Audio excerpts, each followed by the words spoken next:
किताब से लेकर प्रकाशित वाक्य तक की किताब में उपवास का, जो नए नियम में उपवास का जिक्र है। मैं फिर से कह देता हूं, बड़े ध्यान से सुनिएगा। क्या उपवास भी जरूरी है? जैसे कि बपतिस्मा जरूरी है, उद्धार पाना जरूरी है, प्रभु भोज लेना जरूरी है। प्रभु भोज आप हर हफ्ता लेते हैं, महीना लेते हैं, प्रतिदिन लेते हैं, वो अलग विषय है, मैं उसके ऊपर वीडियो बना चुका हूँ। बपतिस्मा लाइफ में आप एक बार लेते हैं, उद्धार आप एक बार पाते हैं लाइफ में। लेकिन उपवास का भी क्या कोई नियम है? क्या कोई ऐसा ज़रूरी है, कंपलसरी है, मैंडेटरी है? ऐसे अगर कोई पूछना चाहता है तो मैं उसको कहना चाहूँगा कि ऐसा कोई नियम नहीं है। लेकिन वापस कहते हैं, लेकिन नए नियम में उपवास है, उपवास था या उपवास है। आइए देखते हैं कैसे। सबसे पहले आपके स्क्रीन के ऊपर आप देख रहे हैं, यहाँ पे देख रहे हैं सब कुछ ठीक। साथ ही साथ आपके स्क्रीन के ऊपर जैसे आप देख रहे हैं, पूरे 3 तरह का उपवास है। 25-26 साल से जिस बाइबल को मैं पढ़ते आ रहा हूँ, मुझे जो दिखा है वो कम से कम 3 तरीके का उपवास दिखा है। जितने लोग देख रहे हैं फेसबुक और यूट्यूब पे, अगर आप लिखना चाहें आप लिख सकते हैं, आपका नोट बनाना चाहें अलग से आप बना सकते हैं। लेकिन अगर वो नहीं करना चाहते तो स्क्रीनशॉट, आप हर एक चीज़ के पीछे जो है मैं जो भी बनाता हूँ उसका स्क्रीनशॉट आप ले सकते हैं। जैसे कुछ लोगों ने मुझे कल कहा कि हम स्क्रीनशॉट लेते हैं, तो आप स्क्रीनशॉट भी ले सकते हैं, ठीक है ना। पहला उपवास, 3 तरीके में से पहला उपवास यूहन्ना बपतिस्मा का, दूसरा है शास्त्री और फरीसी का, और तीसरा है प्रेरितों के कामों में का, प्रेरितों का एक उपवास। मैं रिपीट कर देता हूं कि उपवास यूहन्ना बपतिस्मा, यानी कि जो यूहन्ना बपतिस्मा देने वाला है, जिसको इंग्लिश में कहते हैं जॉन द बैप्टिस्ट, उसका एक उपवास का नियम था या उसका एक तरीका था या वो एक उपवास चलाता था।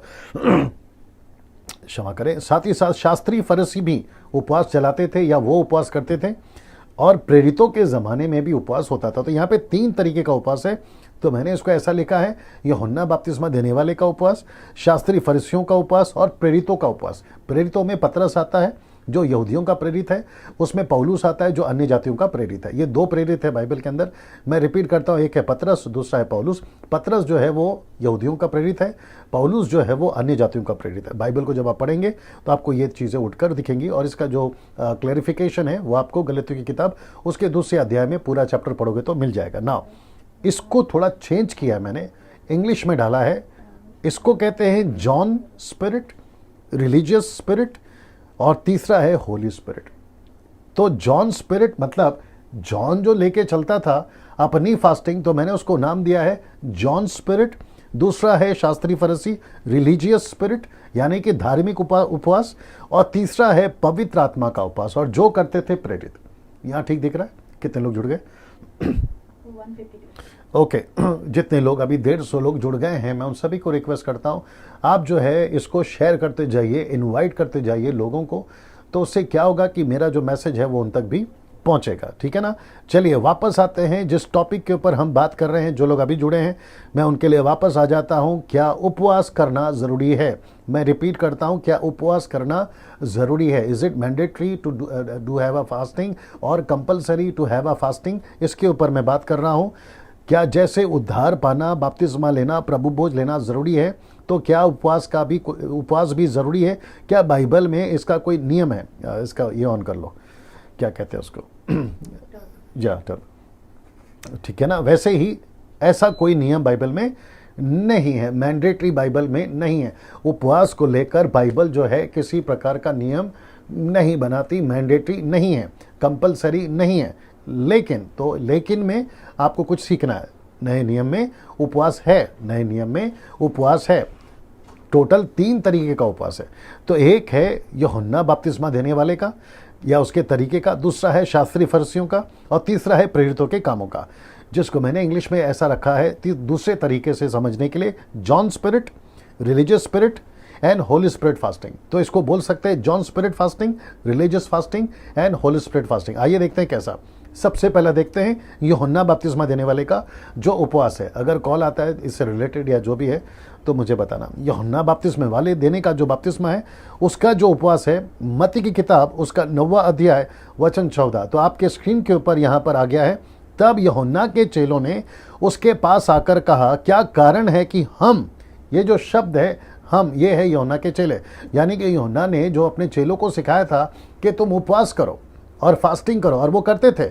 तो वो कहते हैं कि हम और फरीसी इतना उपवास करते हैं पर तेरे चेले उपवास नहीं करते। तो ये वचन साबित करता है, मत्ती की किताब उसका 9वां अध्याय वचन 14 कहता है कि हम उपवास करते हैं, शास्त्री फरीसी उपवास करते हैं, लेकिन तेरे जो चेले हैं वो उपवास नहीं करते। तो यहाँ पे ये वचन मिलता है कि यूहन्ना के टाइम पे एक उपवास चलता था नए नियम में। मत्ती की किताब, मरकुस की किताब, लूका की किताब, यूहन्ना की किताब, ये चारों किताबों में जॉन द बैप्टिस्ट के हिसाब से जो चेले चलते थे, जो उसके फॉलोवर थे, यीशु के पहले जो चलते थे, और याद रखो पतरस उसमें से एक था, यूहन्ना का चेला था वो, जॉन द बैप्टिस्ट का चेला था वो, तो वे उपवास करते थे। अब देखते हैं दूसरा है शास्त्री फरीसियों का। तो शास्त्री फरीसियों का उपवास का जिक्र है लूका की किताब उसका 18 अध्याय वचन 11 और 12 में। आइए देखते हैं यहाँ पर क्या लिखा है। फरीसी खड़ा होकर अपने मन में यूं प्रार्थना करने लगा। एक उदाहरण था जहां पे जो एक स्त्री थी जो प्रार्थना कर रही थी और एक फरीसी था। तो ये एग्जाम्पल आपने देखा होगा जो लूका की किताब 18वें अध्याय में से आपको मिलेगा। तो फरीसी खड़ा होकर अपने मन में यूं प्रार्थना करने लगा कि हे परमेश्वर, मैं तेरा धन्यवाद करता हूं कि मैं और मनुष्य की नाई अंधेर करने वाला, अन्यायी और व्यभिचारी नहीं हूं, न इस चुंगी लेने वाले के समान हूं। एक व्यक्ति जो चुंगी लेने वाला प्रार्थना कर रहा था, मैं उसके समान नहीं हूं। मैं सप्ताह में 2 बार उपवास करता हूं। सीधे मैं सप्ताह में कितनी बार उपवास करता हूं? मैं 2 बार उपवास करता हूं। मैं अपनी सब कमाई का दशमांश भी देता हूं। शास्त्री फरीसी देते थे क्योंकि वो यहूदी थे और वो दशमांश देते थे। मैं उसके ऊपर बता चुका हूं कि दशमांश का जो सिस्टम है वो इजरायलियों के लिए था, यहूदियों के लिए था, इसलिए वो दशमांश देते थे। सो इसका मतलब है कि शास्त्री फरीसी भी उपवास करते थे, तो यूहन्ना के चेले भी उपवास करते थे। तो ये हो गया 2 तरह का उपवास। तो मुझे और आपको क्या यूहन्ना का चेलों का उपवास चाहिए? जवाब है नहीं। क्या हमें शास्त्री फरीसियों को जो ये उपवास था, क्या वो हमें चाहिए? तो जवाब है नहीं। तो इसका मतलब है कि नए नियम में जो भी मेरा मसीह भाई बहन भारत से या भारत के बाहर जो मुझे सुनते हैं, अभी सुन रहे होंगे, मैं उन सभी को कहना चाहता हूं कि जब आप यूहन्ना का फास्टिंग पढ़ते हैं वो आपके लिए नहीं है। मैं रिपीट करता हूं, वो आपके लिए नहीं है। दूसरा, शास्त्री फरीसियों का जो उपवास था, जिसको मैं कनेक्ट करूंगा कि जो ओल्ड टेस्टमेंट से चला आ रहा है, वो फास्टिंग भी आपके लिए नहीं है। लेकिन आपका फास्टिंग और आपको कौन से तरीके से फास्टिंग करना है, मैं रिपीट कर देता हूं जो मैं अभी थोड़ी देर पहले बोल चुका हूं कि फास्टिंग का कोई नियम बाइबल के अंदर नहीं है। जैसे उद्धार का नियम है, कंपलसरी मस्ट है, बपतिस्मा मस्ट है, प्रभु भोज मस्ट है, प्रेयर करना, बाइबल पढ़ना मस्ट है। लेकिन उपवास जो है ये मस्ट नहीं है, मतलब कंपलसरी नहीं है, मैंडेटरी नहीं है। लेकिन उसके बावजूद आइए उसको देखिए, जो कि तीसरी यानी कि तीसरा तरह का फास्टिंग, यहाँ सब ठीक है तीसरे तरीके का फास्टिंग वो है प्रेरितों का फास्टिंग।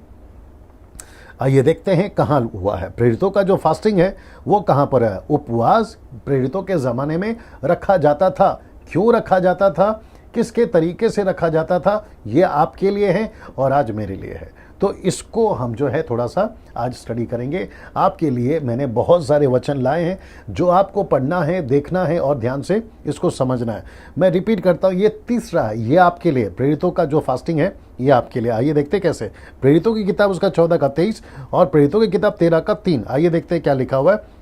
तब उन्होंने उपवास और प्रार्थना करके और उन पर हाथ रखकर उन्हें विदा किया। तो इसका मतलब है कि प्रेरित जब क्या करते थे, किसी सेवक को या सेविका को, दास को या दासी को, मैं रिपीट करता हूं कि पुरुष पास्टर बन सकता है, स्त्री पास्टर बन सकती है। आप इसको कभी भी बाइबल में से निकाल नहीं सकते। मैं इसके ऊपर अड़ा रहूंगा क्योंकि मुझे ऐसा नॉट अ सिंगल स्क्रिप्चर मुझे अभी तक नहीं मिला मेरे 25-26 साल की मिनिस्ट्री में जहां लिखित में परमेश्वर ने, पौलुस ने, पतरस ने लिखित में डाला हो कि स्त्री पास्टर नहीं बन सकती। ऐसा नहीं है, इसलिए मैं बोल रहा ना। तब उन्होंने उपवास और प्रार्थना करके उन पर हाथ रखकर उन्हें विदा किया। फिर कहता है कि उन्होंने हर एक कलीसिया में उनके लिए प्राचीन ठहराए। फिर वापस सुनिए, और उपवास सहित प्रार्थना करके उन्हें प्रभु के हाथों सौंपा जिस पर उन्होंने विश्वास किया था। तो ये 2 स्क्रिप्चर है जो आपके सामने मैंने रखा है। तो इससे ये साबित होता है कि पहली सदी की कलीसिया में, जिसको कहते हैं फर्स्ट सेंचुरी की कलीसिया या church, the first centuries of churches of first century, पहली सदी की कलीसिया में उपवास होता था।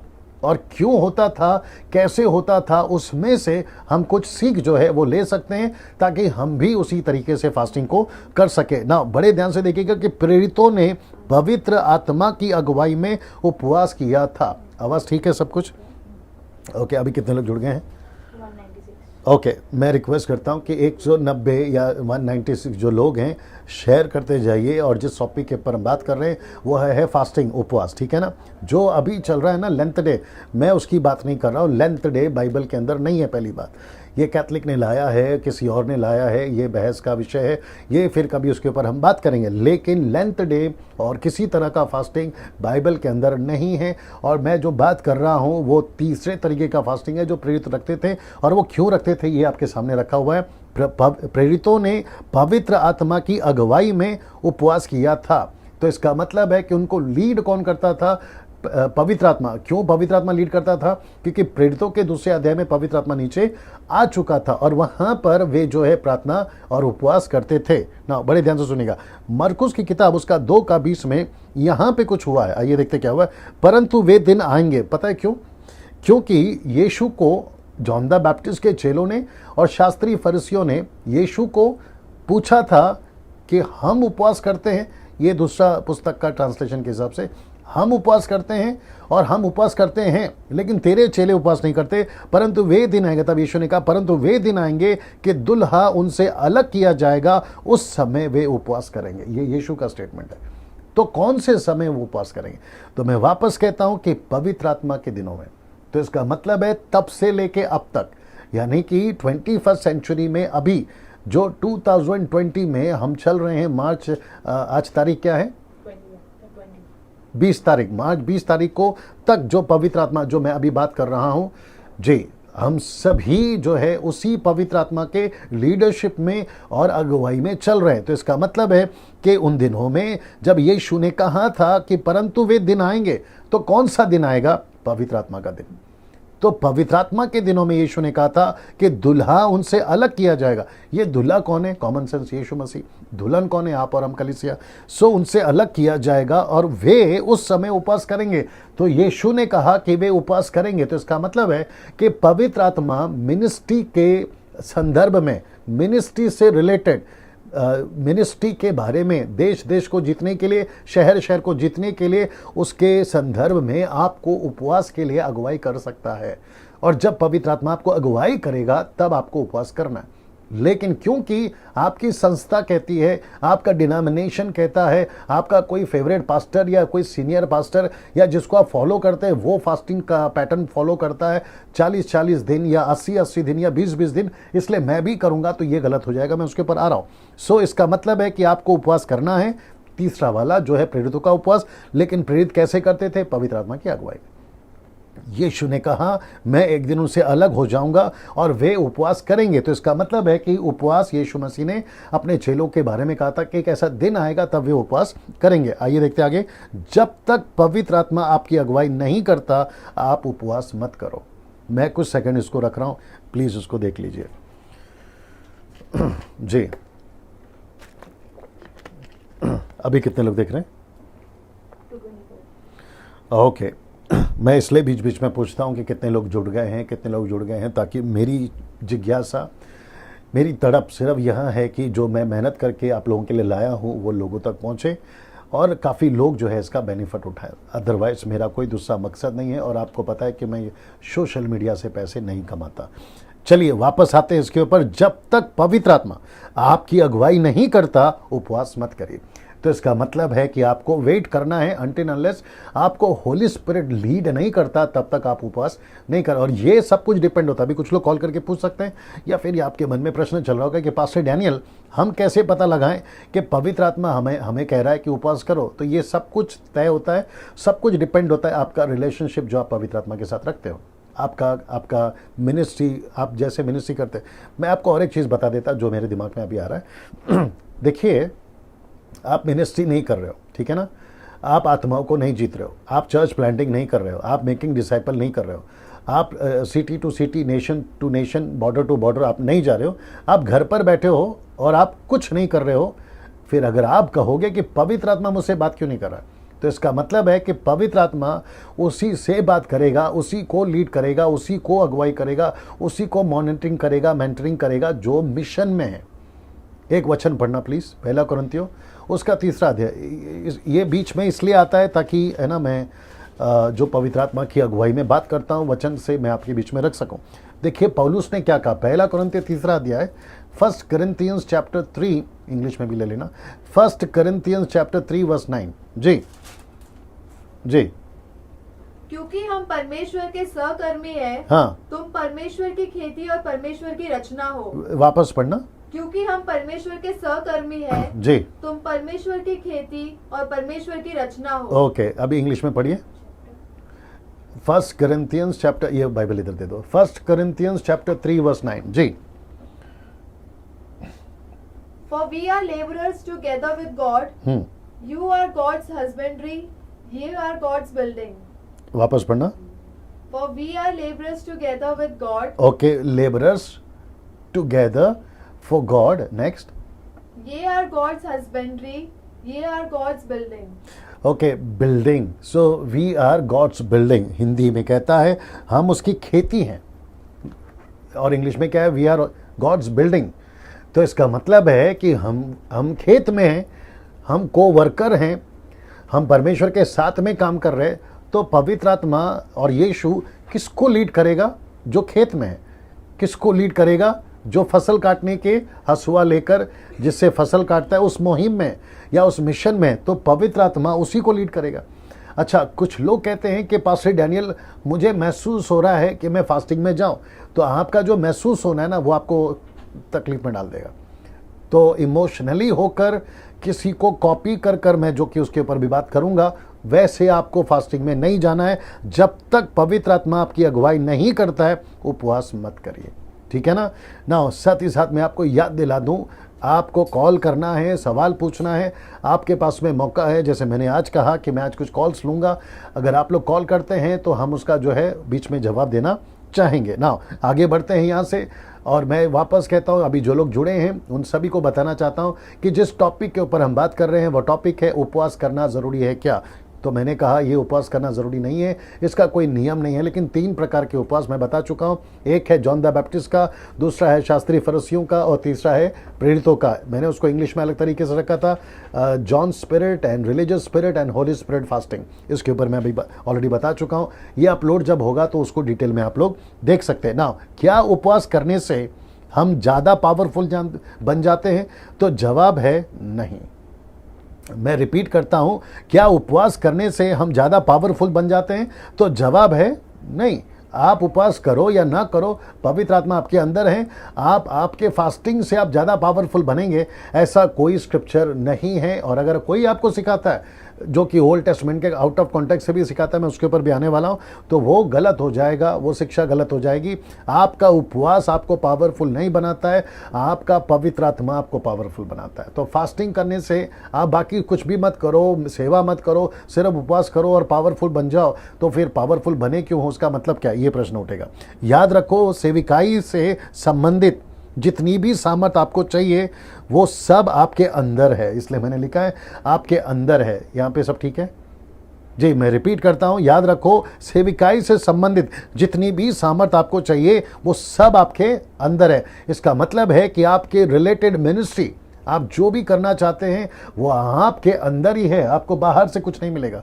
मैं वापस कहता हूँ, इम्पार्टेशन का मैं प्रचार कर चुका हूँ, इम्पार्टेशन नहीं होता है, लेइंग हैंड्स नहीं होता है, कल बता चुका हूँ। आपको किसी प्रकार का पवित्र आत्मा का, फोन देख लो, आपको प्रार्थना करके नीचे जो गिराते हैं ना वो तक गलत है। मैं रिपीट करता हूँ, लेइंग हैंड्स और फिर स्लेइंग इन द स्पिरिट, नीचे गिरना टपाक टपाक, ये सब नहीं है। इसको मैं कहता हूँ ये नॉन बिब्लिकल एक्ट है। अगर कोई नीचे गिरा, पास्टर डैनियल आपको नहीं पता, बड़े बड़े नीचे गिरते हैं, अच्छे अच्छे नीचे गिरते हैं, मुझे उससे कोई लेना देना है, बाइबल देना, मुझे उससे कोई लेना देना नहीं है। मुझे सिर्फ इससे लेना देना, किससे?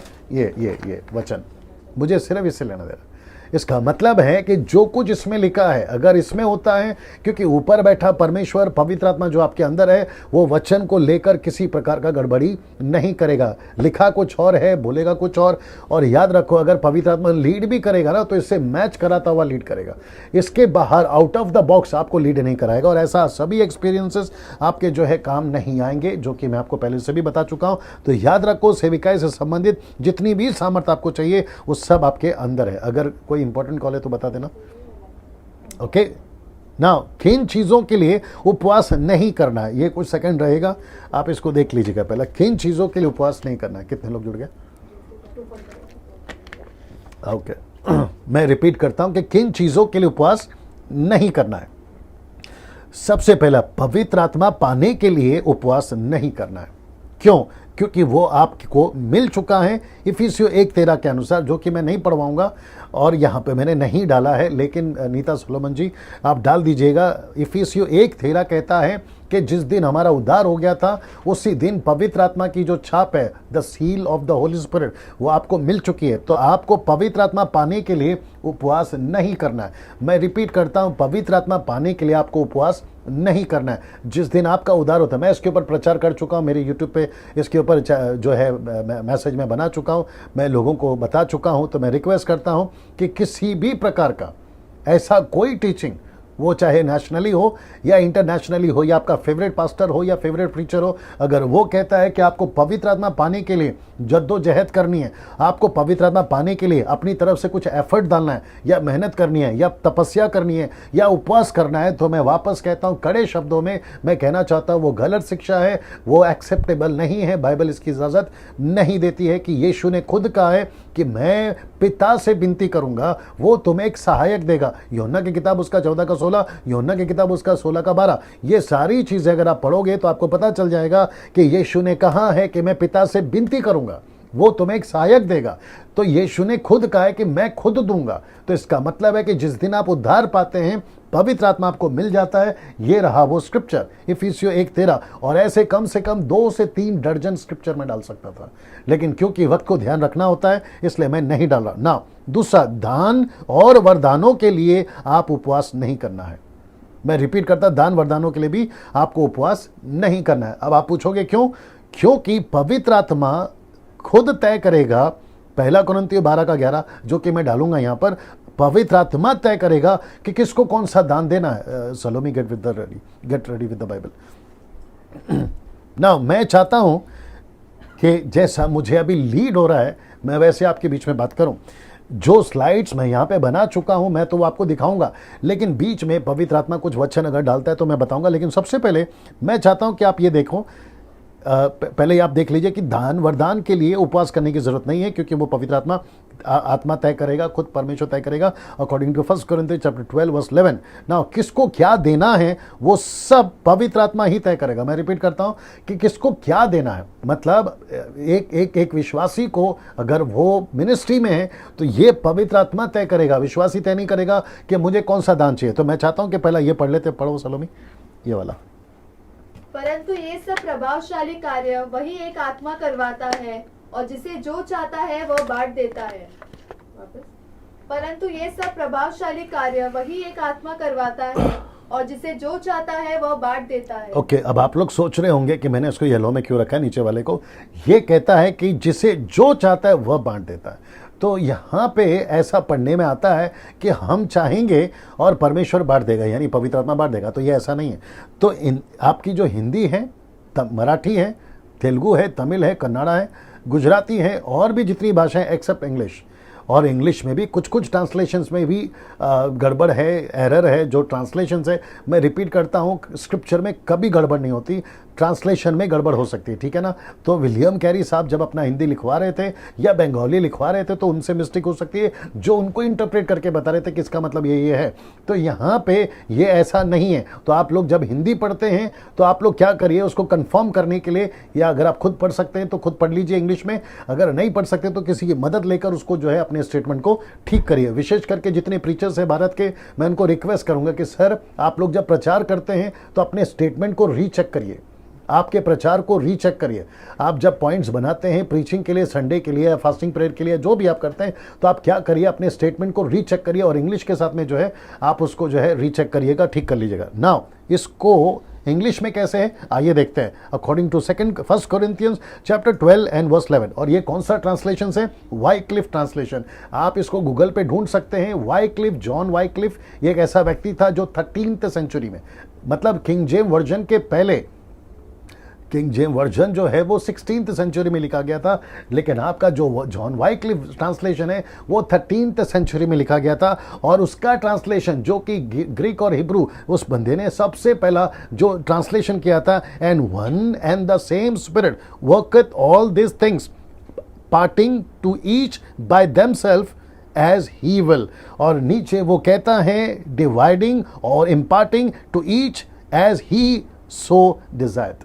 इसका मतलब है कि पवित्र आत्मा तय करेगा, आप नहीं। जैसे यहां पर लिखा है कि जिसे जो चाहता है वो बांटता है। It is not like that. ये ऐसा है एज ही विल, मतलब पवित्र आत्मा तय करेगा कि किसको कौन सा दान देना है। इसलिए मैंने यहां पर यह डाला था, किसको क्या दान देना है वो पवित्र आत्मा तय करेगा, आप नहीं। तो मैं वापस कहना चाहता हूं, according to first Corinthians chapter 12 verse 11, according to John Wycliffe translation, and one and the same spirit worketh all this things parting to each by themselves as he will, dividing or imparting to each as he so desires। इसका मतलब है कि पवित्र आत्मा तय करेगा। तो इसका मतलब ये हुआ कि आप और हम जो है ये तय नहीं करेंगे कि हमको कौन सा दान चाहिए, ये परमेश्वर तय करेगा कि किसको कौन सा दान देना है। ना, मैं चाहता हूं कि आप इसी के मूड में बने रहें। मैं चाहता हूं कि एक वचन को पढ़ा जाए जो कि मैंने अभी यहां पे रखा कि किसको कौन सा दान देना है, ये परमेश्वर तय करेगा। कुछ लोग कहते हैं कि परमेश्वर सबको दान देता है, आपको सिर्फ मांगना है, चीखना है, चिल्लाना है, आपको ज़मीन पे लोटपोट होना है, आंसू बहाना है, और आपको जो है 40-40 दिन फास्टिंग में जाना है। ऐसा जो चीज़ें हैं जिसको मैं मूर्खता कहूँगा, ऐसी जो चीज़ें हैं हमारे मसीह समाज के अंदर, ऐसे जो वीडियोज़ हैं, आपको कई तरह का जो वीडियो है यूट्यूब पे मिल जाएगा। लेकिन वचन क्या कहता है, आइए उसको सुनते। तो सबसे पहले देखते हैं क्या दान सबको मिलता है। एक एक करके जाएंगे। मुझे लगता है इंग्लिश में पढ़ेंगे तो ज़्यादा बेटर होगा, KJV version. First Corinthians chapter 12 and verse 8। First Corinthians, कितने लोग जुड़ गए? Okay. For to one is given by the Spirit हाँ। the word of wisdom, to okay, another वापस पढ़ना, repeat again. For to one is given by the Spirit One, it is not all. Next. the word of wisdom, to Okay. another To another, it is not for all. Next. the word of knowledge by the same Spirit, Yeah. to another To another, it is not everyone. Next. faith by the same Spirit, हाँ। to another to another. तो ऐसे जब आप पढ़ते जाओगे ना, तो आपको कहीं पे भी नहीं लिखा कि to everyone, to all, to everybody, नहीं, आपको यही मिलेगा। और हिंदी में कहता है कि कुछ को, कुछ को, कुछ को, मतलब सबको नहीं है वो। To one, to another, to some. अभी आते हैं कॉलिंग। क्या कॉलिंग सबको है? आइए उसको भी चेक कर लेते हैं इंग्लिश में। Ephesians chapter 4 and verse 11। Ephesians chapter 4 verse 11, जहाँ पे फाइवफोल्ड मिनिस्ट्री की बात हो रही है। अपोस्टल है, प्रॉफिट है, एवेंजलिस्ट है, पास्टर है, टीचर है। जी, and he gave some apostles and some prophets wait वापस पढ़ना। and he gave some apostles some SOME, some। तो it is not all, not everybody, to some. Next. and some prophets some prophet, some, हाँ, and some evangelists some evangelist, and some pastors some pastors. and teachers pastor का जो क्या कहते हैं ना, दूसरा translation से शेपर्ड लीड करने वाले, ठीक है ना। और ये पुरुष और स्त्री दोनों है, ठीक है। Next. for the perfecting of या that's it. Some, it is not everyone. Some teacher भी होगा ना, टीचर पढ़ लिया आपने, some. So it is not everyone, ये सबके लिए नहीं है। तो फिर जो गिफ्ट हुआ वो कहता है वन टू अनदर, फिर मिनिस्ट्री के बारे में कहता है नॉट टू एवरीवन, सम। इसका मतलब है कि पवित्र आत्मा तय करेगा कि किसको कौन सा दान देना। लेकिन एक मिनिस्ट्री, एक कॉलिंग और एक बुलाहट हम सबको है, और वो है preaching the gospel, reaching to unreach, making disciple. अब जब आप चर्च में ये सारी चीज़ें कर रहे होते हैं, तो चर्च के अंदर परमेश्वर किसी को ये दान देता है चर्च को परफेक्ट करने के लिए, किसी को मिनिस्ट्री देता है, अपोस्टल है, प्रॉफिट है, एवेंजलिस्ट है, पास्टर है, टीचर है। उसके चलते वो क्या करता है, उनको जो है वो मिनिस्ट्री देता है। फिर परफेक्ट करने के लिए, परिपक्व करने के लिए किसको? कलीसिया को। सो ये पॉइंट यहाँ पे क्लियर हो जाता है कि सबको ये दान नहीं है और सबको पवित्र आत्मा क्या कहते हैं, नहीं बुलाता। इसलिए मैं ये पॉइंट रख रहा हूँ क्योंकि कुछ लोग कहते हैं कि अभी बीच में मैंने सुना था और मैं उसके ऊपर प्रचार भी कर चुका हूँ, भविष्य में फिर उसके ऊपर बात करूँगा, वो है अन्य भाषा। कुछ लोग कहते हैं अगर आपके पास में अन्य भाषा नहीं है, आपके पास पवित्र आत्मा नहीं है। आपके पास अन्य भाषा नहीं है, आपका उद्धार नहीं हुआ। मुझे नहीं पता चलता ये मूर्खता वाली बात कहाँ से आ गई, ठीक है ना। अच्छा, वो कहते हैं अगर आपके पास में दान नहीं है तो आपको जो है फास्टिंग में जाना है, मांगना है, चीखना है, तड़पना है। बीच में कुछ वीडियोस गुजरात से भी डाले गए थे, खैर नाम तो हम किसी का भी नहीं ले रहे हैं आजकल। सो वो क्या कर रहे हैं, लोगों के कानों में जाके बोल रहे हैं कि मेरे पीछे ये वर्ड रिपीट करो। अब आप बताइए कितनी बड़ी मूर्खता है। जो परमेश्वर, मैं उसके ऊपर भी आ रहा हूं, जो परमेश्वर आपको देना नहीं चाहता है, आप उसको लेकर क्यों? कौन है? दीजिए नेटवर्क ठीक है क्या, पहले चेक कर लो। जी, कौन है? हेलो, या जय मसीह भैया। जी बोलिए। एक बात बताइए उपवास के बारे में। किसके बारे में? किसके बारे में? उपवास के बारे में, जो आप उपवास का जो शीर्षक आपने लिया है। जी जी पास्टर जी, जिस तरह हमें कोई पर्सनल प्रॉब्लम हमारी जी, और हम चर्च में जाते हैं तो पास्टर हमारे लिए प्रेयर करते हैं, फिर वो बोलते हैं आप उपवास रखिए जी। क्या पास्टर जी हम अपनी पर्सनल प्रॉब्लम या अपनी कोई पर्सनल जरूरत के लिए उपवास रख सकते हैं? अगर रख सकते हैं तो कितने दिन का रख सकते हैं? अगर नहीं रख सकते तो क्यों नहीं रख सकते हैं? ठीक है, आप मेरा जो ये आपका जो प्रश्न है आपने जो उठाया अभी, वो मेरे लिस्ट में है, तो आपको थोड़ा वेट करना होगा। मैं उसका जवाब ऐसे भी देने वाला हूँ, ठीक है ना भैया? जी जी, चलिए, बहुत बहुत शुक्रिया। क्वेश्चन आता सर जी। पास्टर जी, आपने परसों के टॉपिक में बताया था कि यीशु मसीह ने बाइबल में कहीं ने बताया कि मैं परमेश्वर हूँ। हाँ, लेकिन पास्टर जी, आप जब यूहन्ना की प्रकाश की पोथी खोलते हैं, उसमें 1 में 8 में है परमेश्वर यीशु मसीह बोल रहे हैं मैं अल्फा और मैं ही ओमेगा हूँ। हाँ, कहाँ पे लिखा है? सर 1 का 8 में। कौन सी पुस्तक? प्रकाश की पोथी है लास्ट अच्छा, में। प्रकाशित वाक्य, ओके। जी जी, प्रकाश हाँ, की वाक्य में। हाँ, उसमें पास्टर लिखा है मैं ही अल्फा और ओमेगा हूँ। हाँ, और मैं ही परमेश्वर हूँ। और उसके बाद सर पास्टर जी उसमें 22 के एक 12 से 13 नंबर में है, 22 का 12-13 है। हाँ। उसमें भी यीशु मसीह बोल रहे हैं कि मैं जल्दी आता हूँ, फल मेरे पास है, और मैं अल्फा ओमेगा और पहला और पिछला हूँ, जी। मैं ही अंत हूँ।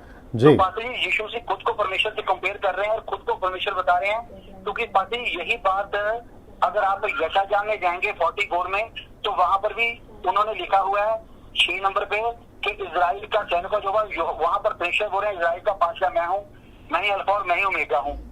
भाई साहब, तो पास्टर जी दोनों बातों को परमेश्वर और यीशु से सेम बात बोल रहे हैं। तो अगर यीशु से ही परमेश्वर है तो ही यीशु से ये बात बोलेंगे ना। जी, आपका नाम बताइए। सर मेरा नाम आनंदमान है सर। अच्छा, अभी शांत हो जाइए, ठीक है ना आनंद साहब। और साथ ही साथ जितने व्यूवर्स अभी देख रहे हैं फेसबुक और यूट्यूब पे, मैं आपको भी कहना चाहता हूँ, मुझे कोई एतराज़ नहीं है, मैं बिल्कुल मानने को तैयार हूँ कि यीशु मसीह अल्फ़ा ओमेगा है, यहोवा अल्फ़ा ओमेगा है, सर्वशक्तिमान है, वो परमेश्वर है। लेकिन मैंने ये कहा था कि यीशु के मुंह से स्पष्ट निकला हुआ स्टेटमेंट ये कभी नहीं है स्क्रिप्चर में कि मैं गॉड हूँ, मुझे ये चाहिए। तो आप ये पहला समझो। सुनो सुनो सुनो सुनो सुनो, जी जी पास्टर जी। अभी आपका नाम क्या है वापस बताइए। सर आनंदमान। तो आपको जो पूछा जाए वही बताओगे ना आप? जी जी। हाँ, तो आपका नाम आनंद है तो आप आनंद ही बोलोगे ना? जी जी। आपका मोबाइल नंबर क्या है, बोलिए जल्दी से। सर मेरा मोबाइल नंबर है 777785502। बस, तो ऐसे बोलोगे ना आप। तो वैसे ही मैं वही कह रहा हूं कि बाइबल के अंदर यीशु मसीह ने कभी खुद को नहीं कहा कि मैं परमेश्वर हूं, ऐसा। अरे फिर वापस गड़बड़। परमेश्वर का सबको कंपेयर कर रहे हैं तो अरे भैया, मैंने कंपेयर करके जो परमेश्वर को वही कंपेयर करके ना। भाई साहब, मैं वापस कह रहा हूं, मुझे कोई दिक्कत नहीं है, मैं मानता हूं यीशु परमेश्वर है, बट आप मेरी बात को नहीं समझ रहे हो। स्पष्ट लिखित में कहाँ है? यीशु के मुंह से। इनका नाम क्या? आनंद साहब, मैं क्या पूछ रहा हूं पहला वो अंडरस्टैंड करिए। मैंने कहा स्पष्ट लिखा हुआ कहाँ है? स्पष्ट कि मैं परमेश्वर हूं। देखो आप है ना, कहीं से जोड़ो मत, कहीं से लॉजिक मत लगाइए। मैं कह रहा हूं स्पष्ट, जैसे यीशु ने कहा ना स्पष्ट कि मैं रास्ता हूं, मैं जीवन हूं, मैं सच्चाई हूं। ऐसा स्पष्ट कहां लिखा है बाइबल में कि मैं परमेश्वर हूं? तो सर फिर पुराने नेम भी स्पष्ट कहाँ लिखा है कि पिता पुत्र पवित्रात्मा यीशु ही है। हाँ, तो मैं वही तो कह रहा हूँ ना कि नहीं लिखा है। वो क्यों नहीं लिखा है वो तो बता चुका हूँ, मैं वही तो बता चुका हूँ प्रचार में, वो क्यों नहीं लिखा है। प्रभु यीशु को परमेश्वर को बोलेंगे जब वो नहीं लिखा है और वो नहीं मान रहे हैं। तो वो नहीं मानेंगे सर, इसलिए तो प्रचार किया था मैंने कि वो क्यों मानेंगे नहीं और क्यों मानना चाहिए। मैं उसके ऊपर प्रचार कर चुका हूँ ना भैया। जी जी। ठीक है, चलिए। सर हम ये कैसे जी। कहेंगे कि जब सृष्टि शुरू हुई थी तो यीशु मसीह ही परमेश्वर उस वक्त। नहीं, वो कहने के लिए आपको मैंने बता दिया ना कि वो एलोहिम है, हर चीज़ नहीं लिखी गई है। जो चीज़ के लिए बाइबल चुप है, हमें भी उसके लिए चुप होना होगा। हमें सिर्फ विश्वास करना है कि एलोहिम ने सृष्टि को बनाया और एलोहिम में पिता पुत्र पवित्र आत्मा आते हैं। जी, बस आपको तो विश्वास करने बोला गया। तो पाटिल जी, इस तरह तो कोई भी ग्रंथ उठा के कहेगा कि हमारा भी यीशु हमारा भी परमेश्वर ही है। नहीं, आप सुनो, मेरे पास में इतना टाइम नहीं है। मैं आपको एक ही चीज़ में बता देता हूँ। आपके घर पे पोस्टमैन आता है, जी, आता है आपके घर पे कोरियर आता होगा ना, पोस्टमैन आता होगा ना, तो वो आपके घर तक कैसे पहुंचता है सर? आपका नाम से, सिर्फ नाम से पहुंच जाता है? नहीं सर, पूरा एड्रेस चाहिए। बस वैसे ही यीशु को अगर कोई भी कहता है कि हमारा वाला भी परमेश्वर है, तो फिर उसको पूछना होगा कि भाई आपका पूरा एड्रेस बताओ। अगर एक चीज को लेके बोलेगा कि मेरा भी परमेश्वर है, तो फिर प्रश्न ये उठता है कि उनका फिर बाकी का क्या? बाकी चीजें भी तो गिनना पड़ेगा ना। वैसा है, ठीक है ना। अभी एक ही विषय के ऊपर हम इतना बात नहीं कर सकते भाई साहब, इसके ऊपर मैं प्रचार कर चुका हूँ, ठीक है ना भैया। चलिए, प्रभु आपको आशीष दे। या लीजिए। ओके, सो यहाँ क्या चल रहा है? कितने लोग जुड़ गए अभी? ओके, वंडरफुल ना। जितने लोग जुड़े हैं अभी 305 लोग हैं, उन सभी को रिक्वेस्ट करूंगा वापस शेयर करिए और लोगों को इनवाइट करिए ना। मैं इस टॉपिक के ऊपर हूँ, उपवास को लेकर। तो किसको क्या दान देना है वो सब पवित्र आत्मा ही तय करेगा ना। बहुत इंटरेस्टिंग चीज़ आ रही है, बड़े ध्यान से सुनेगा। मैं चाहता हूँ कि अगर कोई कॉल आता है तो पहले उसका प्रश्न पूछ लो क्या है, फिर मुझे देना, ठीक है ना। क्योंकि जिस विषय पे मैं प्रचार कर चुका हूं, अगर उसी को रिपीट पूछेंगे तो फिर दिक्कत हो जाएगा, टाइम वैसे कम पड़ जाएगा ना। वापस आते हैं कि किसको कौन सा दान देना है, ये पवित्र आत्मा तय करेगा। इसलिए परंतु ये सब प्रभावशाली वही एक आत्मा करवाता है, जिसे जो चाहता है पवित्र आत्मा बांट देता है। According to 1 Corinthians chapter 12 verse 11, John Wycliffe का ट्रांसलेशन है। And one and the same spirit worketh all this things, parting to each by themselves as he will. वो पवित्र आत्मा तय करेगा ना। किसी के जैसा बनने के लिए उपवास मत रखना। मैं रिपीट करता हूं कि किसी के जैसा बनने के लिए आजकल क्या चल रहा है कि कुछ नेशनली या इंटरनेशनली उनके जो फेवरेट पास्टर्स होते हैं, जिनको वो पसंद करते हैं, जिनको वो फॉलो करते हैं, नाम तो खैर मैं किसी का नहीं लूँगा, उनको लगता है कि हम उनके जैसा बनना है, तो उनके जैसा बनने के लिए वो उपवास करना शुरू कर देते हैं। तो मैं रिपीट करता हूं कि किसी की नकल नहीं करनी है, किसी को इमिटेट नहीं करना है और किसी को जो है अपना रोल मॉडल नहीं बनाना है। आपको सिर्फ एक ही को रोल मॉडल बनाना है और वह है यीशु, ठीक है ना। किसी के जैसा बनने के लिए आपको उपवास नहीं करना है, ये मेक श्योर आप करिएगा ना। श्राप तोड़ने के लिए उपवास नहीं करना है। कुछ लोग कहते हैं कि मैंने उपवास इसलिए रखा है ताकि श्राप टूट जाए। तो मैं आपको बताना चाहता हूं, आपको पहली बात ये समझना होगा। मैंने ये वचन डाला है, नहीं डाला है? एक जल्दी से वचन पढ़िए प्लीज। दूसरा कुरिन्थियों 5:17 पहला पढ़ लीजिए। मैं आपको ये रख रहा हूं, श्राप तोड़ने के लिए उपवास नहीं करना है, क्योंकि अब आप नई सृष्टि हो, नई वाचा के लोग हो, दुल्हन हो और कलीसिया हो, ठीक है ना। तो आपके ऊपर श्राप नहीं है। मैं स्क्रिप्चर पढ़ा रहा हूं, 2 Corinthians 5:17 जी। इसलिए यदि कोई मसीह में है जी, तो वह नई सृष्टि है जी, पुरानी बातें बीत गई है जी, देखो सब बातें नई हो गई है। आप कौन है ये निकाल के रखना जल्दी से। कुलुस्सी 2:14 आप कौन है सर? आप नई सृष्टि हैं। पुरानी बातें क्या हो गई हैं? बीत गई हैं। कुछ लोग कहते हैं ना, मुझे गुस्सा भी आता है कभी कभी और है ना बड़ी दया भी आती है उन कलीसियाओं के ऊपर, उन मेंबरों के ऊपर जो उनको फॉलो करते हैं और उनके पीछे चलते। कहते हैं आपके ऊपर पूर्वजों का श्राप, इधर है, कहते हैं आपके ऊपर पूर्वजों का श्राप है, कहते हैं कि आपके ऊपर माता पिता का श्राप है, कहते हैं कि किसी ने गलत किया उसका श्राप आपके ऊपर है और आपको वो श्राप को तोड़ने के लिए ना, उसी कितनी मूर्खता है, मैं इसको नॉनसेंस कहूँगा, कितनी मूर्खता है। कहते हैं कि उनके पापों को लिखो, तुम्हारे पापों को लिखो, पेपर पे लिखो, पेपर को फिर लिखने के बाद में उसको जला दो और फिर वो कहते हैं कि ऐसा करने से तुम्हारे पाप जो है, श्राप जो है वो चले जाएंगे। फिर मेरा प्रश्न उठता है, यीशु क्रूस पे फिर क्यों मरा? अगर ऐसे ही करना होता, हम सब अपने अपने पाप को लिखते और जो है अपने अपने क्या कहते हैं उसको जला देते, हमारे श्राप चले जाते। फिर यीशु को क्रूस पे मरने की क्या जरूरत है? अच्छा, कुछ लोग ये भी कहते हैं आपको उल्टी करनी है और पवित्र आत्मा आपको उल्टी करवाएगा और आपके अंदर से जो उल्टियां होंगी वो एक एक श्राप की दुष्ट आत्माएं वो निकलेंगी। अब आप बताइए, मूर्खता नहीं है तो क्या है? इसलिए ये जो वचन है ना, कुलुस्सी 2:16, आप इसको एक बार पढ़ लीजिए, सुन लीजिए जी। और वीदियों का वह लेख जो हमारे नाम पर और हमारे विरुद्ध में था जी, मिटा डाला जी। और उसे क्रूस पर किलों से जड़कर सामने से हटा दिया है। रिपीट करना, वापस पढ़ना।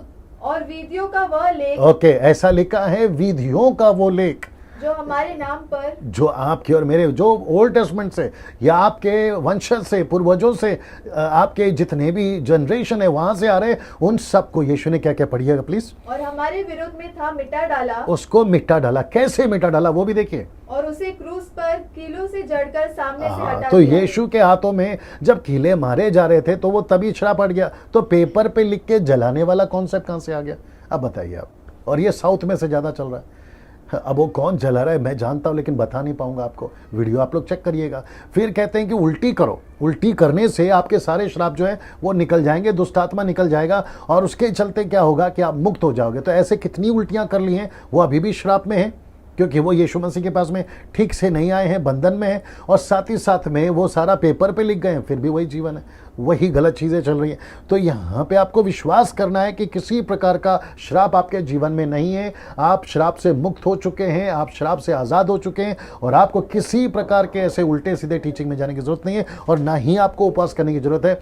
उद्धार पाने के बाद आपका एक ही काम है, डायरेक्ट एक ही काम है, और वो है एक्शन में आना। एक्शन का मतलब क्या? सेवा करना ना। इसको देखिए, अन्य भाषा पाने के लिए उपवास नहीं रखना है। अब कौन सी अन्य भाषा? मेरे हिसाब से 2 प्रकार की है। मैं आपको अभी बता देता, जो कि स्क्रीन पे बताऊंगा। एक है बाइबल के बाहर की अन्य भाषा, और दूसरी है बाइबल के अंदर की अन्य भाषा। यहाँ क्या हो रहा है? अच्छा, आवाज़ ठीक आ रही है क्या वहाँ पे? अगर आवाज़ ठीक नहीं आ रही है तो आप लोग प्लीज़ टाइप करके बता दें कि आवाज़ ठीक नहीं है, या अगर ठीक है तो टाइप करके बता दें जी। हाँ, तब तक कॉल ले लेते हैं। अगर आवाज़ ठीक आ रही है तो आप लोग जो है हमें बताएं। कितने लोग जुड़ गए? ओके जी। हेलो हेलो, जय मसीह सर। जी, जय मसीह भैया। सर, अपना मैंने पूछना था जैसे उपवास के बारे में, जैसे आपने बताया, बाकी तो समझ में आ गया जी। तो सर, अपना जैसे अपना मत्ती 17 का अपना 21 में जो लिखा हुआ है, चेलों ने जैसे वो पूछा था कि जी मैं दुष्ट आत्मा को क्यों नहीं निकाल पाया, तो यीशु मसीह ने बोला था जी कि कई दुष्ट आत्मा ऐसे होते हैं, मतलब बगैर उपवास प्रार्थना के मतलब नहीं निकल जी पाते। जी जी ये भाई थोड़ा साहब, समझ- जी भाई साहब, आपका पहली बात तो स्वागत है आज के डैनियल राज फेसबुक प्रोग्राम में। मैं वो जो पॉइंट है ना, मैं रखा हूँ उसको, अभी आएगा वो। अच्छा अच्छा। जी, तो पहला पूरा प्रोग्राम देख लीजिए, पूरा देख लीजिएगा, है ना। वो अभी है। तो आप लोग जो भी पूछ रहे हैं, अभी आपका दूसरा प्रश्न है, ये एक और ने पूछा था, वो ऑलरेडी इसमें है, अभी आएगा, ठीक है ना। आप थोड़ा सा धीरज रखिएगा, फिर मैं बता देता हूँ। Okay, thank sir, you. और एक जी, बात और बोलिए। पूछना था सर, जी, अपना बोलिए। जैसे आपका जो बाकी प्रचार है, जैसे हमने यूट्यूब से मैंने काफी देखता हूँ आपका, जी तो आपसे मिला भी हूँ। सर, आपका जो शिक्षा है, जो अपने बाइबल से बहुत बारे में, जैसे अन्य भाषा के बहुत से वचन है, जी तो हम मतलब प्रचार कर सकते हैं कि मतलब आपका जो वो आधार पर जैसे जी, बिल्कुल कर सकते हैं। वो तो मेरा नहीं है ना, बाइबल का वचन है, वो तो बिल्कुल कर सकते हैं। हाँ हाँ, बिल्कुल। और मैं तो अभी बुक बना रहा हूँ, बहुत जल्दी मैं बुक बना रहा हूँ। बाकी प्रचार तो कर रहे हैं सर, हम अपने चर्च में लागू कर रहे हैं, Very मतलब good, बाकी बाहर बहुत भी हम अच्छा। प्रचार कर रहे हैं। बहुत अच्छा, बहुत अच्छा। और 22 तारीख को मैं मसीह मंथन बैठक का घोषणा करने वाला हूं। आप उसमें जुड़िएगा, ठीक है ना, ताकि हम पूरे भारत में सही शिक्षा के माध्यम से लोगों तक पहुंच सके और 22वीं पीढ़ी को एक साफ सुथरा बाइबल दे सके। ठीक है, सर। चलिए, गॉड ठीक है, bless you, God bless you. या सो मैं वापस इसके ऊपर आ रहा हूं कि अन्य भाषा पाने के लिए उपवास नहीं रखना है, ठीक है ना। यहाँ भी ठीक है सब कुछ। ओके, नाउ कौन सी 2 भाषा है? एक है बाइबल के अंदर की और एक है बाइबल की बाहर की। तो ये रहा बाइबल के बाहर, जिसको मैं कहता हूं जिब्रिश। ओके, जिब्रिश का मतलब है जिसका कोई अर्थ नहीं है, जिसका कोई मतलब नहीं है, वो सिर्फ बोलते रहते हैं और उसका कोई इंटरप्रेट या ट्रांसलेशंस नहीं है। मैं उसको कहता हूं जिब्रिश। जो आजकल चल रही है 90% पेंटिकॉस्टल या फिर कैरिस्मेटिक ग्रुप में जो बड़े जोरों से चल रही है, मैं उसको कहूंगा जिब्रिश और बाइबल के बाहर है। नाउ जी, जैसे मैंने कहा नॉन बिब्लिकल है। दूसरा है ग्लोसा। ये बाइबल के अंदर है। और मैं इसको भी कहूंगा अन्य भाषा। अन्य भाषा दो तरह का एक है जिब्रिश और दूसरा है ग्लोसा, जिसको कहते हैं ये दान सबको नहीं मिलता, जो कि अलग अलग तरीके की पृथ्वी की भाषा जो उस वक्त में बात की गई थी। इसके ऊपर वीडियो बना चुका हूं, बहुत वीडियो बना चुका हूं और भविष्य में भी बनाता रहूंगा। सो मैं वापस रिपीट करता हूं कि आपको अन्य भाषा के लिए उपवास नहीं करना है, क्योंकि पहली बात तो जो बाहर चल रही है बाइबल के बाहर उसको कहते हैं जिब्रिश, जो नॉन बिब्लिकल है, और दूसरा है ग्लोसा, जो कि 1 कुरिन्थियों 12:29 में ये दान सबको नहीं मिलता। पढ़िए प्लीज, ये दान सबको नहीं मिलता। 1 कुरिन्थियों उसका 12वां अध्याय और वचन 29, इसको हिंदी में पढ़ना है आपको। जी हिंदी में 1 कुरिन्थियों 12:29 में। मैं रिपीट करता हूं कि दो तरह का अन्य भाषाओं का चर्चा चल रहा है। एक है बाहर, बाइबल के बाहर, नॉन बिब्लिकल, और दूसरा है ग्लोसा। ग्लोसा का स्ट्रॉन्ग्स है 1100। ग्रीक में कहते हैं divers kinds of languages, earthly languages, earthly spoken languages. जी क्या सब प्रेरित है? क्या एक एक करके जाइए, क्वेश्चन मार्क है वहां पे। पहला लिखा है क्या सब प्रेरित हैं, क्वेश्चन मार्क नहीं, आंसर इज नो। नेक्स्ट, क्या सब भविष्यवक्ता है? क्या सब भविष्यवक्ता है, आंसर इज नो। क्या नेक्स्ट, सब उपदेशक है? क्या सब उपदेशक है, आंसर इज नो। क्या सब सामर्थ के काम करने क्या वाले सब हैं? सामर्थ के काम करने वाले, आंसर इज नो। क्या सबको चंगा करने का वरदान क्या मिला सबको है? चंगाई का वरदान मिला है, आंसर इज नो। मैं अभी बता चुका हूं कि सबको दान नहीं मिलता। नेक्स्ट, क्या सब नाना प्रकार की भाषा बोलते से हैं? दिस इज व्हाट ग्लोसा, इसको कहते हैं ग्लोसा। मतलब आपको क्या पढ़ना है, क्या सबको ग्लोसा का दान मिला है, तो आंसर इज नो, क्योंकि क्वेश्चन मार्क है वो। तो इसका मतलब है कि ये दान भी सबको नहीं मिलता। उस वक्त में मिला था, पतरस को मिला था, कुरनेलियुस को मिला था, पौलुस ने जिस 12 लोगों पर प्रार्थना करके उनको बपतिस्मा दिलवाया उनको मिला था, जो कलीसियाएं कुरिन्थियों की थी उनको मिलता था। वो इसलिए मिलता था ताकि उनकी भाषा में वो वचन का प्रचार करे, टू स्प्रेड द गॉस्पेल, ये पर्पस था। लेकिन कौन पढ़ेगा, वापस आइए 1 कुरिन्थियों उसका 13 अध्याय वचन 9। 1 कुरिन्थियों 13 अध्याय वचन 9 क्या कहता है, 1 कुरिन्थियों 13 का 9 क्या कहता है, आप वो भी सुनिए, क्योंकि ये सबको दान नहीं मिलता। जी आगे, जी 1 कुरिन्थियों 13 का 9। क्योंकि हमारा ज्ञान अधूरा है, 8 से पढ़ो, 8 से पढ़ो। प्रेम कभी टलता नहीं, हाँ, प्रेम कभी नहीं टलता। आगे, भविष्यवाणियां हो सी भविष्यवाणी, प्रोफेसी हो तो समाप्त हो जाएगी। इंग्लिश वर्ड है the prophecy will cease. Cease का मतलब है रुक जाएगा, मतलब भविष्यवाणी ऊपर से आना रुक जाएगा। आगे, भाषाएं हो तो जाती रहेगी। ये कौन सी भाषा है, दिस वन, दिस ग्लोसा कहता है कि भाषाएं हो तो जाती रहेगी। पता है क्यों, क्योंकि उस वक्त में इतनी भाषाएं नहीं थी, इतना क्या कहते हैं नॉलेज नहीं था, मोबाइल नहीं था, गूगल नहीं था, इंफॉर्मेशन नहीं थी, स्कूल्स कॉलेजेस नहीं थे, जो पढ़ाई थी वो उतनी नहीं थी। इसलिए पवित्र आत्मा ने ये दान दिया था टू स्प्रेड द गॉस्पेल।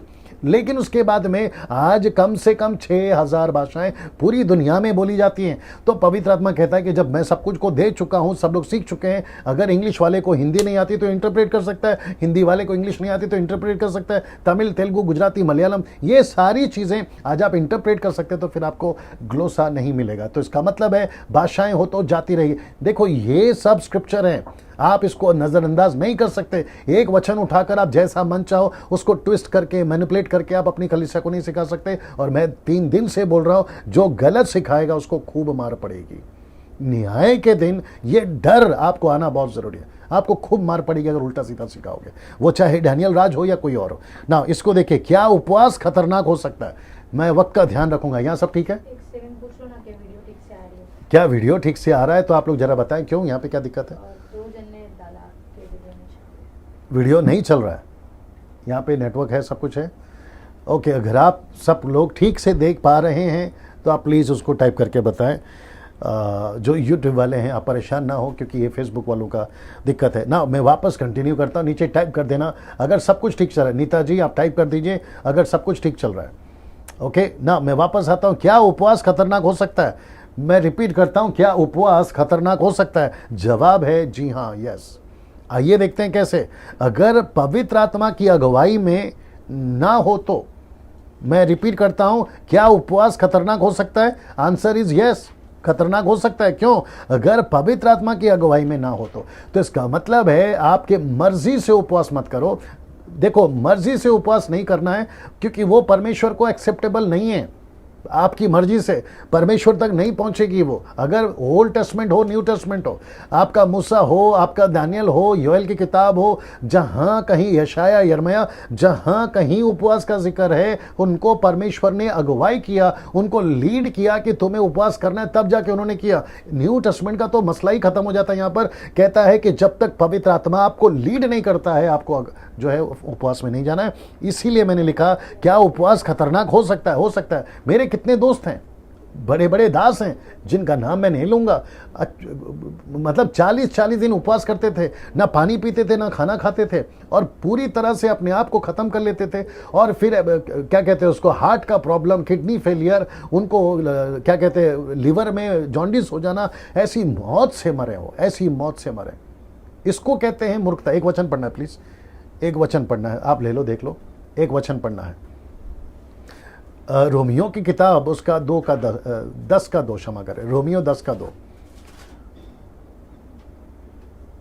क्योंकि मैं उनकी गवाही देता हूँ, और मुझे इंग्लिश में भी चाहिए, जब तक निकाल के रखो। मैं उनकी गवाही देता हूँ कि उनको परमेश्वर के लिए धुन रहती है, उनको परमेश्वर के लिए धुन रहती है, परंतु बुद्धिमानी के साथ नहीं। उनको धुन है उपवास की, उनको धुन है प्रभु की, उनको धुन है हर चीज की, लेकिन कैसी नहीं है? बुद्धिमान से। इंग्लिश में क्या लिखा देखिए जी।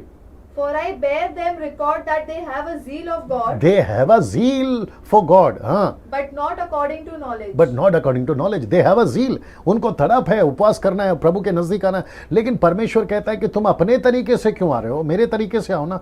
अगर देखिए, यीशु को किसने लीड किया जंगल में 40 दिन के फास्टिंग में, without food, not without water, without food? किसने लीड किया? पवित्र आत्मा ने लीड किया ना। मती 4:4, मती का 4:1 का, लूका 4:1 का, उनको पवित्र आत्मा ने लीड किया ना। वैसे ही आपको अपनी मर्जी से अगर उपवास करोगे तो आप खतरनाक, या तो आप बीमार पड़ जाओगे या तो मर जाओगे। तो मैं रिक्वेस्ट करता हूं उन सभी लोगों से जो आजकल 40 दिन का फास्टिंग कर रहे हैं, पहली बात तो आप ये पूछिए, ये कहां से आया? अगर आप पवित्र आत्मा के लोग हैं ना, तो आपको पूछना है, क्या पवित्र आत्मा मैं उपवास करूं? और वो भी आपको पवित्र आत्मा कहना है, आप नहीं। पवित्र आत्मा लीड करना है। और पवित्र आत्मा लीड कब करेगा, मैं उसको भी रख रहा हूं, वो मिनिस्ट्री में लीड करेगा ना। इसको देखिए, किन बातों के लिए उपवास कर सकते हैं? लोगों का उद्धार हो उसके लिए, प्रभु के साथ लोगों का उद्धार हो उसके लिए आपको प्रार्थना करना है। मैं आ रहा हूं उसके ऊपर। किसी ने पूछा था ना व्यक्तिगत का क्या है, मैं उसके ऊपर किन बातों के लिए उपवास कर सकते हैं? लोगों का उद्धार हो उसके लिए आप जो है क्या कहते हैं उपवास कर सकते हैं। लोगों का उद्धार हो ना, प्रभु के साथ व्यक्तिगत रिश्ता बढ़ाने के लिए। मत्ती की किताब उसका 6 का 17 से 18 तक में, परंतु जब तू उपवास करे तो अपने सिर पर तेल मल और मुंह धो, ताकि लोग नहीं परंतु तेरा पिता जो गुप्त में है तुझे उपवासी जाने, और इस दशा में तेरा पिता जो गुप्त में देखता है तुझे प्रतिफल देगा। ये गुप्त की बातें हैं, ये पर्सनल हैं, ये परमेश्वर की हैं। अभी किसी ने पूछा था कि अगर हम परिवार के लिए प्रार्थना कर सकते हैं क्या? तो कर सकते हैं, अगर आपको प्रभु लीड करता है। आपके व्यक्तिगत के लिए प्रार्थना कर सकते हैं, आपको प्रभु के साथ में नजदीक आना है, आपको लगता है कि मुझे है ना। देखिए, और एक चीज मैं आपको क्लियर कर देता हूं, फास्टिंग का मतलब है किसी चीज से दूर रहना। आपके लंच को आप लंच कहते हैं, रात के खाने को आप इंग्लिश में डिनर कहते हैं, लेकिन सुबह के नाश्ते को आप क्या कहते हैं? ब्रेकफास्ट। तो ब्रेकफास्ट को 2 टुकड़ों में करिए। आप रात भर खाना नहीं खाते हैं और सुबह आप खाना खाते हैं, तो अपने फास्ट को आप ब्रेक करते हैं, उसको कहते हैं ब्रेकफास्ट। वैसे ही आप कुछ चीज़ों से दूर रहते हैं तो उसको कहते हैं फास्ट। मतलब आप कुछ चीज़ों से दूर है, वो चाहे टेलीविज़न हो, वो चाहे आपका दोस्त हो, वो चाहे आपका खाना हो, आप उनसे दूर रहते हैं। इसलिए लिखा है कि जो कोई व्यक्तिगत गुप्त में, तो ये आपका पर्सनल इशू है। आप परमेश्वर के साथ में प्रार्थना में, उपवास में जाना चाहते हैं, ज़रूर जाइए, लेकिन ये परमेश्वर आपको बताएगा, पवित्र आत्मा आपको बताएगा, तब आप ये कर सकते हैं। सो ये मत्ती 6:17 के हिसाब से आप अपना उपवास किसी को दिखाने के लिए, आप किसी चीज़ के लिए नहीं करें, जो मैं अभी तक बताते आ रहा हूँ। ये आपका व्यक्तिगत समस्या। अगर किसी ने अभी पूछा उन्होंने कि मेरे पास्टर ने कहा कि आप उपवास करो, तो क्यों करें? ये प्रश्न है। क्या परमेश्वर ने आपको बोला करने के लिए? तो करिए, अगर नहीं बोला है तो मत करिए। कुछ लोग कहते हैं कि मेरे घर में बंधन है, वो कैसे टूटेगा? तो बाइबल क्या कहती है? प्रार्थना करो तो प्रार्थना से टूटेगा। मैंने कल बताया कि व्यक्तिगत प्रार्थना करिए, प्रार्थना से टूटेगा। कितने लोग जुड़ गए? 319 ओके, मैं चाहता हूं कि जितने लोग 319 या 90 19। ओके, मैं चाहता हूं कि 319 लोग जो अभी देख रहे हैं, मैं उन सभी से रिक्वेस्ट करना चाहता हूं कि शेयर करना शुरू करिए। अगर आप लोग अभी जुड़े हैं तो फास्टिंग को लेकर मैं बात कर रहा हूं, और साथ ही साथ अगर आप लोगों ने मेरे पेज को लाइक नहीं किया तो लाइक करना शुरू कर दीजिए और अपने लोगों को बताइए, ताकि सही शिक्षा की जो मुहिम हमने शुरू करी है, और 22 तारीख से हम इसको और ज़ोरों से चलाएंगे। और यूट्यूब पे अगर आप लोग पहली बार देख रहे हैं तो सब्सक्राइब कर लीजिए, आइकॉन बेल दबा लीजिए ना। वापस आते हैं कि ये जो स्क्रिप्चर है ये है व्यक्तिगत आपका रिश्ता प्रभु के साथ में। आप परमेश्वर के नज़दीक आना चाहते हैं, बाइबल पढ़ना चाहते हैं, आपको क्वाइट टाइम बिताना है, आप ज़रूर करिए, लेकिन leading of the Holi spirit. Now शैतान के बंधन टूट सके, शैतानी बंधन टूट सके, आप उसके लिए प्रार्थना कर सकते हैं। किसी ने पूछा मरकुस की किताब में उसका 9:29 में क्या लिखा है, कैसे? तो देखो यीशु ने क्या कहा ना, क्योंकि हिंदी में ये 2 शब्द नहीं आया जो इंग्लिश में। And he said, who? Jesus. And he said unto them, this kind can come forth by nothing but by prayer and fasting. कुछ कहते हैं कि जो शुरुआत में लिखी गई थी, जो पहली लिखाई लिखी गई थी ग्रीक में, हिब्रू में, लैटिन में, अरामिक में, तो उसमें ये फास्टिंग शब्द नहीं है। ओके, नो प्रॉब्लम, हमको उससे कोई लेना देना नहीं, लेकिन प्रेरितों की किताब में है ना, 14 में 13 में है ना, तो हम उसको ले लेते हैं अगर ऐसा नहीं है। सो जीसस ने क्या कहा? And he said unto them, this kind can come forth by nothing but by prayer and fasting. तो आपको क्या करना है? शैतानी बंधनों को अगर तोड़ना है तो आप उसके लिए प्रार्थना करिए, यही तो मैं बता रहा हूँ। तो जिसने पूछा, उसका नाम शायद आनंद था, अगर आनंद जी आप देख रहे हैं तो आपने पूछा कि अगर घर के बंधनों को तोड़ना है तो क्या करें। ऑफकोर्स मैं आपको बता दिया, see, prayer and fasting, prayer and fasting. आप प्रार्थना करिए, फास्ट करिए। आपको लगता है कि ये बंधन टूटना चाहिए, ये मेरे घर की समस्या है, कर्जा है, एक्स है, वाई है, जेड है, आप उसके लिए प्रार्थना कर सकते हैं। लेकिन वापस कहूंगा, with the leading of Holi spirit ना। उपवास से संबंधित पुराने नियम का कोई भी वचन उठाकर आउट ऑफ कॉन्टेक्स्ट आप सिद्धांत बनाकर नहीं ले सकते, सिद्धांत बनाकर आप नहीं ले सकते। कुछ लोग प्रचार करते हैं, मूसा ने हाथ उठाया और मूसा ने प्रार्थना किया, इजरायली जीतती गई। अगर परमेश्वर आपको आज कहता है कि तुम भी हाथ उठाओ तो जरूर उठाइए, मुझे कोई दिक्कत नहीं है। अगर आपको पवित्र आत्मा लीड करता है, पहाड़ पे खड़े हो जाओ, आप जरूर जाए, लेकिन किसी की कॉपी मत करिए। अभी बीच में मैं शहर का नाम नहीं बताऊंगा, हो सकता है कि वो लोग भी देख रहे होंगे, वो कहते हैं कि हम पहाड़ पे जाएंगे जैसे यीशु पहाड़ पे गया था। भाई साहब, यीशु के पास में बिल्डिंग नहीं थी, आपके पास में बिल्डिंग है। तो यीशु का पहाड़ वो पहाड़ है और आपका पहाड़ आपका बिल्डिंग है, आपका घर है, वहां बैठ के प्रार्थना करिए। पहाड़ पे जाने से आपको नेटवर्क क्लियर हो जाएगा। ये कॉन्सेप्ट कहां से लेकर आया आप कोई सिम कार्ड चला रहे हैं क्या? आप जहां बैठोगे, जहां रहोगे, आप जिस जगह पर हो वहां से प्रार्थना करिए। पहाड़ की क्या जरूरत है? कुछ लोग बीच में चले गए थे कोरिया, मैं नाम नहीं लूंगा, आप लोग सभी जानते हैं, प्रे टावर, वहां पे वो चले गए थे और वहां से कह रहे कि अभी हम यहां से प्रार्थना करेंगे और परमेश्वर हमारी प्रार्थना जो है वो सुनेगा। मैं इसको रख रहा हूं, देख लीजिएगा। ओके, नाउ मैं चाहता हूं कि ऐसा किसी प्रकार का कोई पहाड़ या किसी प्रकार का कोई प्रेयर टावर आप वहां पे बैठकर प्रार्थना करोगे तो प्रभु जल्दी सुनेगा, ऐसा कुछ नहीं है, क्योंकि परमेश्वर आपके अंदर है। आप जहां से भी प्रार्थना करो सुनेगा। साइकिल चला रहे हो प्रार्थना करो, मोटरसाइकिल चला रहे हो प्रार्थना करो, गाड़ी चला रहे प्रार्थना करो, ट्रेन में हो, प्लेन में हो, बस में हो, सड़क पे चल रहे हो, घर में हो, किचन में हो, बाथरूम में हो, आप जहां कहीं पे भी हो प्रार्थना करोगे प्रभु सुनेगा। ठीक है ना। इसको देखते हैं 29वां सवाल, 39 क्वेश्चन जो है, क्या तलाक देना सही है? मैं उसके ऊपर आ रहा हूं, लेकिन मैं चाहता हूं कि अभी जो कॉल आया था क्या था वो, या अभी कुछ क्वेश्चन है, बता दीजिए मुझे क्या था वो।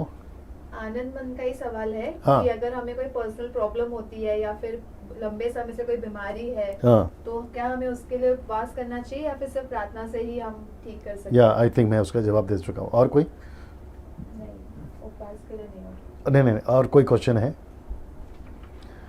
यहाँ पे सब ठीक चल रहा है? बस इसको आज हम देखेंगे, फिर समाप्त कर। सॉरी जी।